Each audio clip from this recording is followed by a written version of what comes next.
سنا ہوگا مولا عباس علیہ السلام، یہ تسلیم تو آپ نے ہمیشہ سنی ہوئی ہے کہ مولا نے حکم آ گیا جنگ نہیں کرنی، عباس نے جنگ نہیں کی، یہ سنا ہوا ہے آپ نے. عباس خیمے ہٹا لو، عباس جیسا شیر کہ نظریں اٹھا کر دیکھ لے تو یزیدیوں کا کتا پانی کر دے. بے شک بے شک. لیکن حکم امام آ گیا، عباس نے ہٹا لیے خیمے. عباس ان سے سلو کی بات کرو. 9 محرم مولا سلو کے لیے آپ حبیب نے مطاہر کو بھیج دیں، مسلم نے اسجا کو بھیج دیں، زہیر قین کو بھیج دیں، بوڑھے بوڑھے صحابی ہیں. عباس تو آئے ہی جنگ کرنے کے لیے.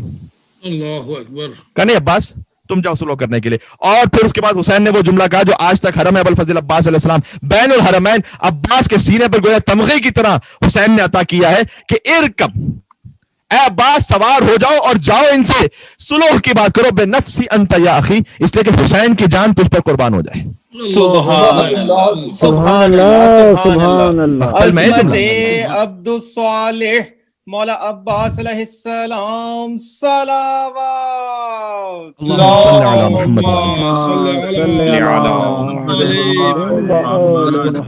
وعجل فرجہ. ان کی جان تجھ پر قربان ہو جائے. عباس کا وجود کانپ گیا. مولا آپ حجت خدا، میں آپ کا غلام ہوں، آپ کی جان مجھ پر قربان ہو جائے.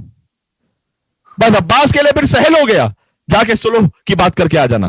سبحان اللہ. سلوح کی بات کا مطلب کیا؟ یعنی ایک دن کے لیے جنگ ملتوی کرو. وہ بیعت مانگ رہا اسے تو سلوح اس معنی میں تو ہو ہی نہیں سکتی. اچھا یہ سارے مثالیں آپ کے سامنے، لیکن ایک اور بھی میں اشارہ کرنا چاہوں گا اور آپ کو یاد دلانا چاہوں گا، ذرا توجہ کیجئے گا. اس وقت روئے زمین پر جو سب سے بدبخت ترین انسان ہے وہ کون ہے؟ شمر ہے. بے شک. یہ غلیظ انسان عباس کے لیے امان نامہ لے کر آیا ہے. اللہ اکبر. کیونکہ یہ ملعون جانتا ہے کہ اگر کسی طریقے سے بھی میں نے عباس کو حسین کے لشکر سے نکال دیا تو پھر حسین کا لشکر رہ کہاں جاتا ہے. تمام تر شہیدان کربلا اپنی عظمتوں کے ساتھ ہیں اور بے انتہا شجاع ہیں، لیکن عباس وہ بیک بون ہے حسین کے لشکر کی. سبحان اللہ. بے شک. تو امان نامہ لے کر آیا ہے.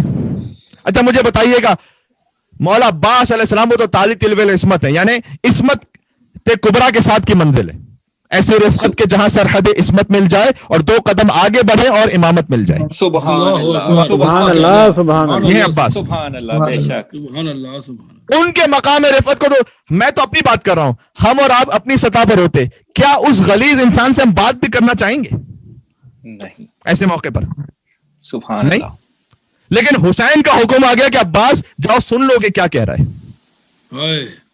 یہ تسلیم ہونا. سبحان اللہ. میں کہتا ہوں عباس کی آنکھوں میں خون اتر آیا ہوگا جب اس بدبخت کا چہرہ دیکھا ہوگا، دل پر نشتر چل گئے ہوں گے جب اس کا کلام سنا ہوگا. لیکن نہیں، میرے مولا کا حکم ہے کہ میں بات کر لوں، کیونکہ رشتہ داری کا عنوان لے کر آیا ہے. مولا عباس علیہ السلام کی جو والدہ تھی ان کے قبیلے سے ایک دور کا اس کا تعلق بنتا تھا، تو عرب میں جو قبیلوں کا جو سسٹم ہوتا تھا تعصبیت کا، اس کو استعمال کر کے آیا تھا کہ عباس ہماری تم سے ایک رشتہ داری بنتی ہے.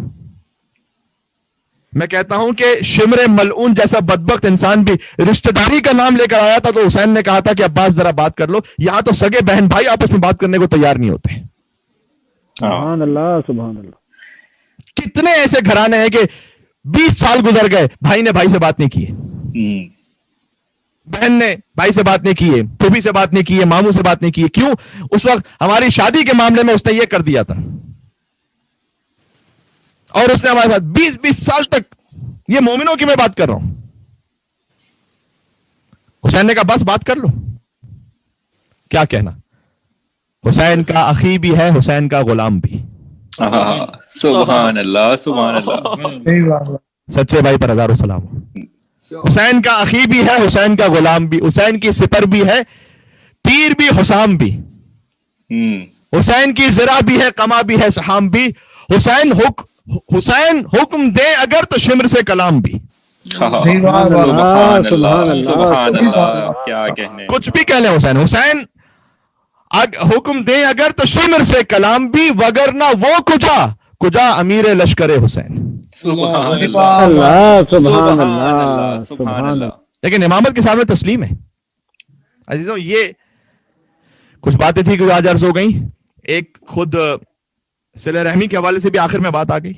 اپنی عمر میں اضافہ چاہتے ہیں صلہ رحمی کیجئے، رزق میں اضافہ چاہتے ہیں صلہ رحمی کیجئے، بھائی بھائی سے کم تعلق کو اچھا کیجئے۔ غازی ابو الفضل عباس علیہ السلام کا واسطہ ہے، وہ بھائی کے جو اپنے بڑے بھائی کی عزت نہیں کرتا، وہ کیا غازی ابو الفضل عباس علیہ السلام سے کس نام پر اس کی آنکھوں سے آنسو جاری ہوں گے؟